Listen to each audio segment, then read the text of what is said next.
In other news, residents of Kinyona in Kigumo constituency, Murang'a County, are crying foul, accusing the Chinese contractor working on the Mau Mau Road of sidelining locals when recruiting workers for the project. The locals say many young people in the area are unemployed and their hopes of securing temporary contracts were dashed after the contractor opted to source for labor from outside the area. These and more stories in the news making headlines in the counties.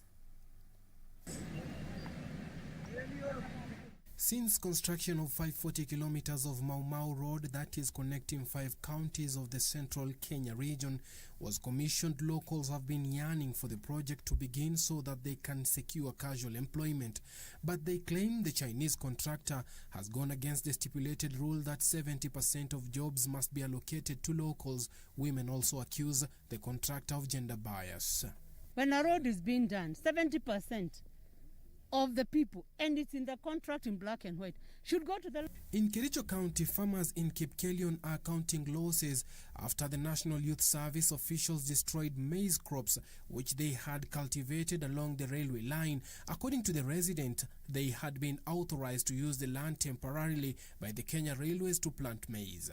Tulikuwa tumepewa mashamba haya na shirika la reli, na walikuwa wametupatia tulime, tumelima mahindi kwa mwaka, tulikuwa tunatarajia kuvuna labda baada ya mwezi mmoja. Elsewhere, the Ministry of Education has been faulted for not involving members of Parliament and Constituency Development Fund committees in their schools inspection. Manyata Member of Parliament John Mushiri appealed to Education CS George Magoha not to sideline key stakeholders in the education sector and have their input before learning resumes early next year. A multi-sectoral team ifanywe in every county ama in every constituency. Alafu tuna inspect shule zetu sote tujue where we can come in. Instead of putting dining halls, tujue ile kitu inahitajika sana for now, and especially in our secondary schools, ni classrooms. Meanwhile, Kajiado County legislators are calling on the government to beef security along the porous Kajiado County borders that often pit locals against their neighbors. Mwizi ni mwizi. Kama ni mwizi wa ng'ombe, akiwa nani ama nani ni mwizi, na wanaibia Wakikuyu, wanaibia Wamasai, na akabiliwe iwezekanavyo.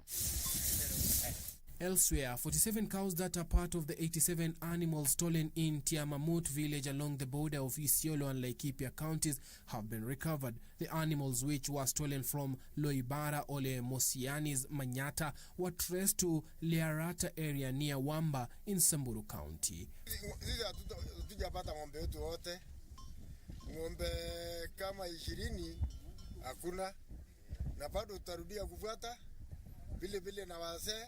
Finally, in Mombasa, the Principal Secretary, State Department for Cooperatives, Ali Noor, has urged savings and credit societies, SACCOs, not to undertake punitive measures to their members which have been unable to pay back their loans in stipulated time due to financial constraints occasioned by COVID-19 pandemic.